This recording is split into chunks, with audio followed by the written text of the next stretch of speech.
Добар ден и од мене, ова е Седма сила.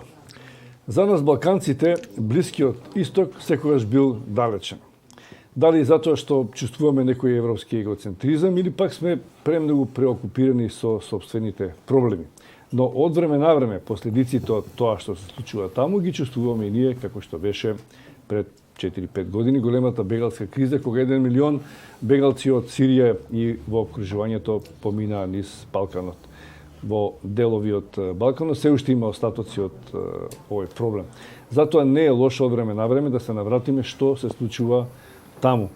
Борбите во Сирија се чини повторно се актуализираат, што на некој начин може да доведе повторно до некаква бегалска криза и наше е да предупредиме, да ги испитаме можностите околу таквиот расплет на настаните и затоа денеска во Седма сила ќе разговараме со моите колеги Драган Станиславович и Дејан Андонович.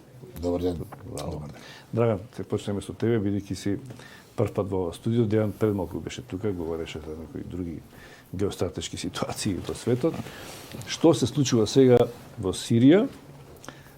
Она што јас го знам генерално е дека изгледа владините сили полека повторно ја враќаат територијата во свој посед. Дали значи дека е близу крајот на оваа криза или пак повторно се разговорува? Па добро, вака сега, војната во Сирија трае 9 години, полни 9 години, значи веќе практично една деценија. Последните 4 години владините сили, значи на председателот Башар ал-Асад, се во постојана офанзива и во овој момент држат под своја контрола отприлика 75% од територијата. Да. Меѓутоа, треба да се каже дека и пред 2015 година најголем дел од онаа населена територија од Сирија беше под контрола на владините сили. Сирија, за македонските гледачи тоа може би е малку и нејасно, Сирија главно на оној медитерански брег е населена. А онаа огромна територија кон Ирак е всушност пустина, каде што има многу малку народ. И таму лесно се остварува контрола од разни, без разлика дали терористички, дали бунтовнички сили, како и да ги наречеме, меѓутоа таму лесно држат упоришта. Во градските подрачја скоро цело време околностите беа такви што владините сили имаа превласт. Меѓутоа 2015 година, откако и Русија се приклучи во војната на страната на председателот Асад и откако Иран исто така влезе во конфликтот, владините сили се постојано во офанзива. Во овој момент надвор од да не забораваме, едно време и Америка беше доста активна таму. Да, Америка и Турција на поинаков начин. Да, Турција се уште таму. Сега би објаснил. Значи, во овој момент владините сили држат практично 90% од населението подрачје под своја контрола, отприлика 75% од територијата. Една голема покрајна која што се нарекува Идлиб, се уште е под контрола на бунтовниците, се како ќе ги гледате, едни ги нарекуваат бунтовници, други ги нарекуваат терористи. Таму има делови на Исламска држава, таму има делови на Ал-Нусра фронт, која што но има разлика. Има како не. Има и се уште оние бунтовници кои што просто се противат на политиката на Башар ал-Асад. И тоа е сега една голема групација на собрана во Идлиб, затоа што треба да земеме предвид дека и кога владините сили освојува одредени територии на друго место, не знам, во Рака, во околината на Дамаск, во околината на Алепо, им нудеа можност на бунтовниците заедно со своите семејства да се преселат во Идлиб. И тие речиси сите го прифаќаа тоа. И сите се оцелија во Идлиб. Така што во Идлиб сега имаме една ситуација каде што мноштво на групи кои што не се нужно поврзани меѓу себе се сместени на тој еден релативно мал простор за сириски, како се вика, прилики мал простор, иначе тој е отприлика голем колку Македонија, ако не се лажам. И тука се вметнати можеби 70 до 80 илјади луѓе под оружје заедно со нивните семејства. Идлиб е практично бастион, последен бастион на опозицијата на Башар ал-Асад. Меѓутоа од другата страна, кон границата со Турција, имаме турска војска која што постави своји упоришта во деловите од државата каде што имаше најмногу курдско население. Значи, турската војска влезе со образложение дека не сака да дозволи курдски тероризам на своите граници. И постави своји контролни точки во Идлиб, од кои што требаше да заедно со руските контролни точки од другата страна, бидејќи Русија несомнено ја поддржува владината коалиција, да направат некакви тампон зони за да не доаѓа до големи судири меѓу бунтовниците и владините сили. Така. Има тука и американци, се сложувам, има и французи, има и британци, меѓутоа нивната улога во овој момент е сепак занемарлива. Главниот проблем е меѓу Турција и Русија. Бе сега да го прашам и Дејан околу ова. Дејан, значи американци, руси, турци, владини сили, бунтовници, ИСИС, Ал-Каеда, таму кој најмногу страда и кој против кого се Као бори? обичаите луѓе најмногу страдаат. Јас неколку пати тој во анализите го кажав дека Сирија во моментов е вистински тест за геостратешките добри односи помеѓу Москва и Анкара или Анкара и Вашингтон. Ако се земе во предвид дека изминатиот период Русија и Турција има страшно доближување во своите интереси околу Сирија, каде што дури има договор каде ќе се движат турските трупи, каде ќе се движат силите лојални на Башар ал-Асад, кои несомнено се поддржани од руската авиација. Само утринава руската авиација изведе неколку напади со цел да овозможи напредување на сириските сили кон Идлиб. Идлиб е веќе речиси и освоени под контрола, но доаѓа до контролните точки каде што е поставена турската армија, а турската армија вели ние не ви ве пуштаме понатаму да продолжите. Она што е последно како информација, не знам Драган дали ја виде, дека Соединетите американски држави планираат да испорачаат ракети од типот Патриот за потребите на турската армија, што доаѓа до некоја промена на односите помеѓу Анкара и Москва.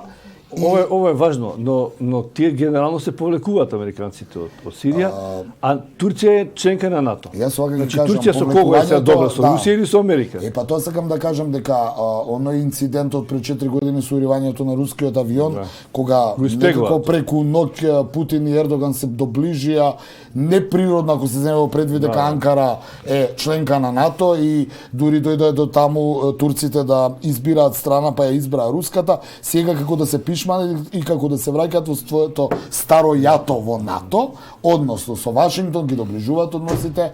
Ти самиот пред малку рече и колегата дека американците се повлекуваат, не се тука, русите никогаш не биле тука, но факт е дека и русите и американците се вмешани внатре, можеби не со пешадија, но имаат воени инструктори, имаат воени офицери, имаат луѓе кои ги на некој начин управуваат од една страна сириските трупи, од друга страна бунтовничките трупи и од трета страна е Турција. Конфликт кој трае и кој се распламтува и кој може да дојде до поголеми размери, бидејќи во судир се на некој начин руски трупи со сили на НАТО. Љубиша, вака, Ердоган се покажува како феноменален тактичар. За стратег ќе видиме, тоа ќе покаже времето. Тоа е исто. Меѓутоа, па не, тактика е на по-кратки периоди, стратешки е на подолги, значи како тактичар е феноменален. Тој успева на дневна основа да ги постави така работите секогаш да биде во предност. Турција има најголем интерес во Сирија, бидејќи тоа е гранична земја и бидејќи тука има курди. На самиот граничен појас меѓу Турција и Сирија живеат околу 1,5 до 2 милиони курди. Ама затоа и судирот со Америка. Америка ги поддржуваше курдите, а Турција никогаш не имала интерес да им даде држава и да ги А поради тоа ја смени тактиката. Затоа се измешани односите меѓу големите. Меѓутоа, прашањето колку Турција и Русија можат да бидат природни сојузници е, нели, мислам дека јасно е дека не можат да бидат. Турција и Русија имаат вековни несогласувања и тоа не може преку ноќ. Но имаат интереси американците. Исто како и Путин и Ердоган покажува феноменални способности за играње во моментот. Значи тие, како што рече, ги испеглаа односите, ги префрлија на економско поле. Значи градат заедно турски ток, финанси, Турција, Русија гради нуклеарни, како се викаат овие централи во Турција. Значи тоа се сериозни проекти кои што не може толку така за еднок сега да се отфрлат. Турција играше топло ладно и во НАТО. Ние Турција не знаеме, во еден момент беше прашање дали Турција воопшто ќе остане во НАТО. Да, така беше, да. Меѓутоа еве сега се покажува дека американците даваат. Јас ќе те потсетам дека Турција и Америка се конфронтира и околу Либија, да те потсетам дека околу Либија која според мене и Русија е таму замешана. Опасна игра е во прашање. Турција е свесна, само тоа сакам да го кажам за нашите гледачи. Турција е многу важен регионален партнер и за двете страни. Ке земеме во предвид дека за Америка и за Европа е важен бидејќи е филтер на она што доаѓа од Блискиот Исток кон Европа да го спречи.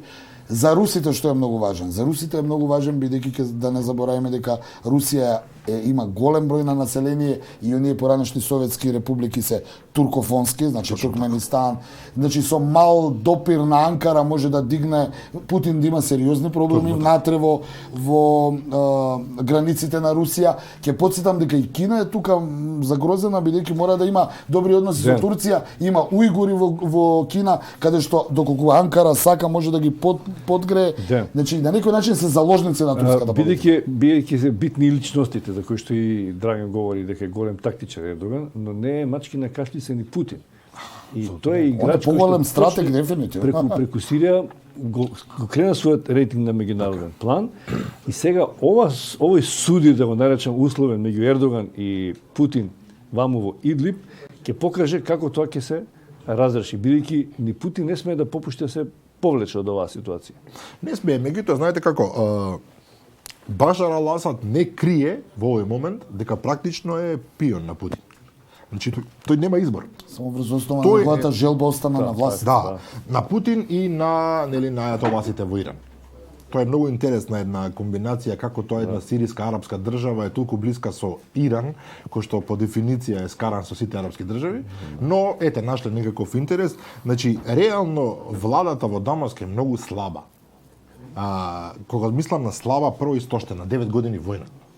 Они постојано мора да Русија не случајно го помага, значи она мисли они остане... мора да држат под оружје постојано 300-400 Но Русија секогаш имала интерес во Сирија и секогаш Советскиот на Башар бил татко му на Башар беше пријател, арапски социјализам се вика. Ирак и Сирија биле. Тоа се трае со генерации. Меѓутоа Русија одлучи да реагира во моментот кога владините сили практично беа пред пораз во 2015 година.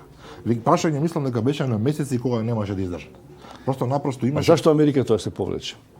Америка не се повлече. Ми се чини дека Америка и го остави своето парче на Турција, затоа што мислам дека и дојде преголем залак. Америка беше и се уште во Афганистан, во Ирак, се меша на Кинеско море со кинезите, Америка е глобална сила и е секаде. Мислам дека во еден момент американците на нивниот прагматичен начин пресмета дека помалку ќе ги чини ако се повлечат на страна и играат второстепена улога отколку Дејан, таму многу брзо се менуваат интересите. Иран го споменавте. Па Иран беше пријател со Америка. Они го расипаат договорот американците и со Иран. Сега тоа го препуштија на руско влијание.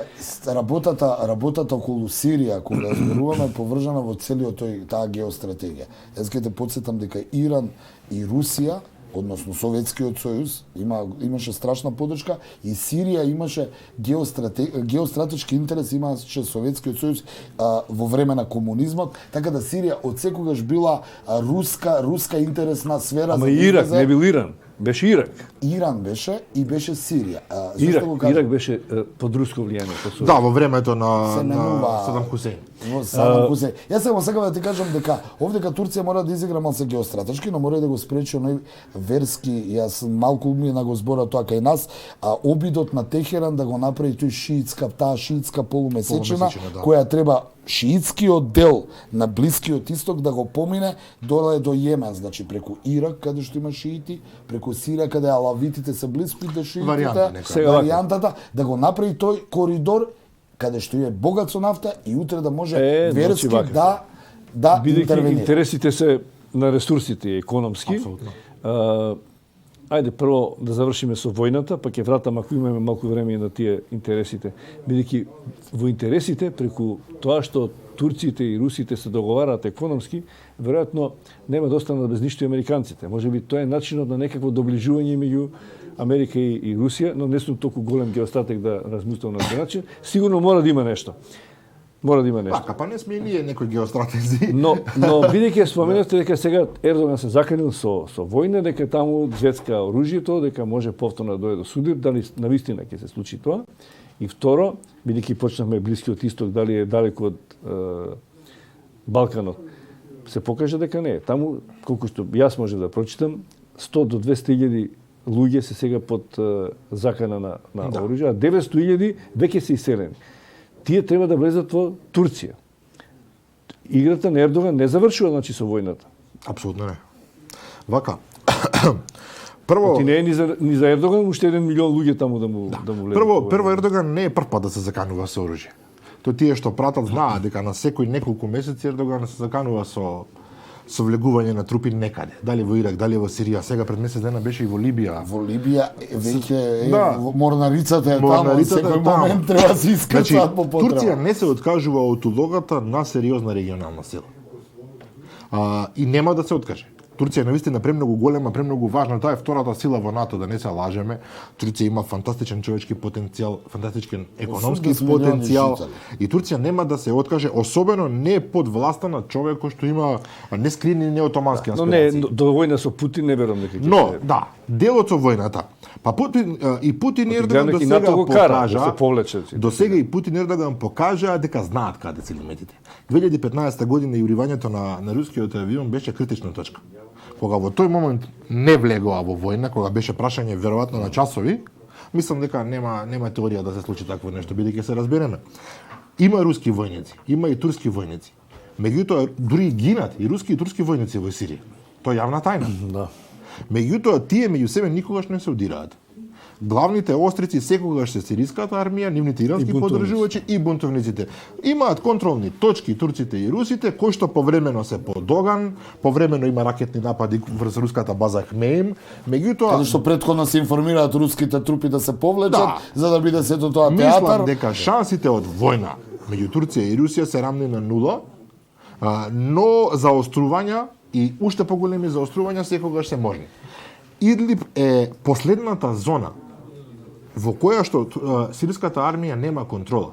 Ако го освои Идлиб, Турција знае, војната е завршена. Оваа војна практично е завршена уште пред 2 години, значи Асад е победник, тоа е факт. Меѓутоа, се додека имаме една силна територија, во која што има голема количина на оружје и на војници, таа војна може да се пролонгира. Да. Ако падне Идлиб, работата е готова. Јас би сакал да сублимирам само прво, Блискиот исток не е далеко, ако земеш географски од кај нас не одделува само една држава, тоа е Грција. Грција се граничи со Блискиот Да. исток, Бугарија. Очекуваш ли ти брана бегалци од таму? Јас Или мислите очекувам, дека ќе тоа заврши? сакав да кажам у тој контекст. Ердоган има јака армија, но таа армија нема да ја употреби во одредени конфликти, туку ќе ја употреби другата војна сила што има, а тоа се викаат мигранти. Проценките се дека доколку дојде до оној традиционален очекуван судир помеѓу Турција и Грција, каде што нели секојдневно има нарушување на воздушен простор, поморски простор. Турција, иако има моќна сила, иако се они во НАТО, може доколку одлучи да направи. Ердоган најголемото оружје му се мигрантите. Каде ќе сака и која ќе сака држава да ја порази, да ја принуди на одредени Или отстапки Европа на него, генерално. Европа плюс, но јас зборам првен за овие регионално ќе го пушти бранот на бегалци. Доволно е да отклуче само вратата, 3 до 4 милиони бегалци ќе одат и тука веќе државата со која треба да војува е парализирана. Ќе потсетам дека тоа слично му го направи Путин на Ердоган през 4 години, сакам да ве потсетам, кога беше анексијата на Крим, каде кримските татари не сака да дадат поддршка на руската анексија, а кримските татари се под управа на Анкара, па одедношка со добрите односи меѓу Москва и Анкара, одедношка по налог на Анкара, кримските татари ја поддржа анексијата, руската анексија на Крим. Сега истата приказна сака да ја направи Ердоган, сака да ја направи со влезот во Европската унија, со напливот на бегалци. По потреба ќе ги пушти и по потреба преку рутите меѓу кои и нашата држава ќе дојде до европските земји. Ние пред 2 дена имавме на некој начин во земјата која има отворени врати за мигрантите Германија и еден терористички напад каде 9 мигранти беа убиени од страна според информациите на десничари, од друга страна, само сакав да докажам нешто. Полека, но сигурно, напливот на мигрантите. Во Грција веќе се полни, полека, без разлика. Полни се. Но јас велам за Германија, ние имаме завчера изјава дека 9 мигранти се убиени и дека се тие нацистички примеси, нешто што сме го виделе, барем по историја, пред само 70 години. Затоа велам дека Ердоган има моќно оружје, а тоа се мигрантите. Него армија не му треба. Он доволно може да направи хуманитарна криза и било која држава која му се спротиставила да прифати услови само да го запре мигрантскиот бран. Значи, ако може да додадам, Да. значи, јас морам да се сложам со Андоновиќ, ужаснува фактот дека неколку милиони луѓе, овде дека збориме веќе од хуманитарен аспект, неколку милиони луѓе живеат во кампови. Да. Значи, она се буквално се уште е шаторски ладното, зима е, кампови. Па како не? смрзнуваат. Значи, со мали правиме деца. муавет за шатори. во кој што се сместени 3-4 милиони луѓе. И тие луѓе немаат каде да одат од тамо. Турција не ги интегрира во своето општество. Тие буквално седат во кампови на границата. И оние што доаѓаат од Сирија, истото. Значи тие се сместуваат во кампови или во Јордан, или во Турција, или во Либан. И тоа е тоа. И тие луѓе тамо се практично жртви на околноста и на стратешката злоупотреба. Те темпирана бомба од 4 милиони луѓе. Апсолутно. Тие луѓе, колку и да звучи ова сурово, буквално кади да ги патиш ке прифатат. Тие нема што да изгубат.